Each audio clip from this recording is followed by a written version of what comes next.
जय माता दी दोस्तों।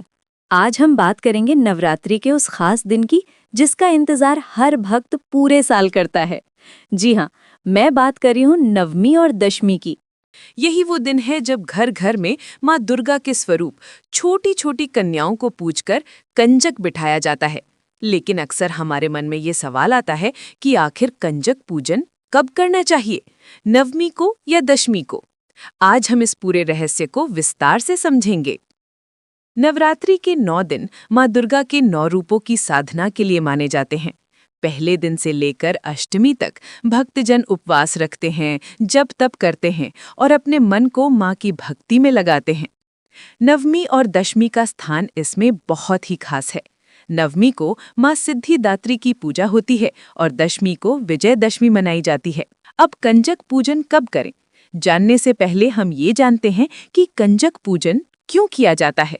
तो कहा गया है, जहाँ नारियों की पूजा होती है वहाँ देवता भी निवास करते हैं, क्योंकि कन्या रूप में माँ दुर्गा का वास माना गया है।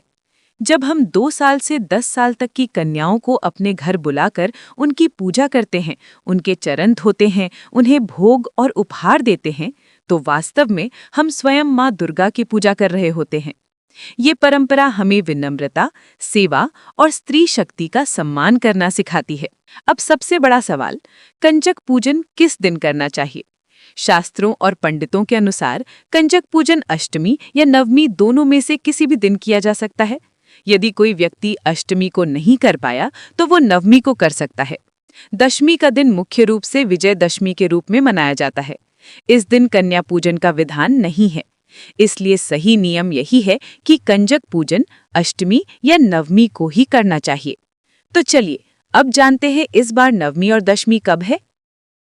इस बार नवमी की तिथि 1 अक्टूबर 2025 बुधवार को है और दशमी की तिथि 2 अक्टूबर 2025 गुरुवार को है। यानी इस बार कंजक पूजन 1 अक्टूबर 2025 को नवमी वाले दिन करना सबसे उत्तम रहेगा। चलिए अब हम जानते हैं कंजक पूजन की विधि क्या है। कन्याओं को आमंत्रित कर उन्हें ऊंचे आसन पर बैठाइए, उनके चरण धोकर उनका तिलक कीजिए, उन्हें चुनरी ओढ़ाइए, हलवा, पूड़ी और काले चने का भोग लगाइए, चरण स्पर्श कर आशीर्वाद लीजिए, अंत में उन्हें उपहार देकर विदा कीजिए। और साथ ही एक लंगूरा यानी छोटा लड़का भी बिठाना चाहिए, जिसे भगवान हनुमान का प्रतीक माना जाता है। नवरात्रि और कंजक पूजन की ऐतिहासिक कथा। शास्त्रों में आता है कि जब महिषासुर नामक राक्षस ने तीनों लोकों में आतंक मचा दिया था, तब माँ दुर्गा ने 9 रूप धारण कर उनसे युद्ध किया। 9 दिनों की घोर लड़ाई के बाद दशमी के दिन माँ दुर्गा ने महिषासुर का वध किया और देवताओं को विजय प्राप्त हुई। इसीलिए दशमी का दिन विजयदशमी कहलाता है और नवमी को देवी के 9वें रूप सिद्धिदात्री की पूजा होती है। इसलिए इस दिन कन्या पूजन का विशेष महत्व है। तो दोस्तों, आज आपने जाना कि कंजक पूजन हमें अष्टमी या नवमी को करना चाहिए, दशमी को नहीं। इस साल 2025 में नवमी 1 अक्टूबर को है और यही दिन सबसे उत्तम रहेगा कन्याओं को घर बुलाकर पूजा करने का। याद रखिए, ये केवल एक रीति रिवाज नहीं, बल्कि नारी शक्ति का सम्मान और माँ दुर्गा का आशीर्वाद पाने का एक दिव्य अवसर है। जय माता दी। माँ दुर्गा आप सबके जीवन में सुख, समृद्धि और शक्ति भर दें।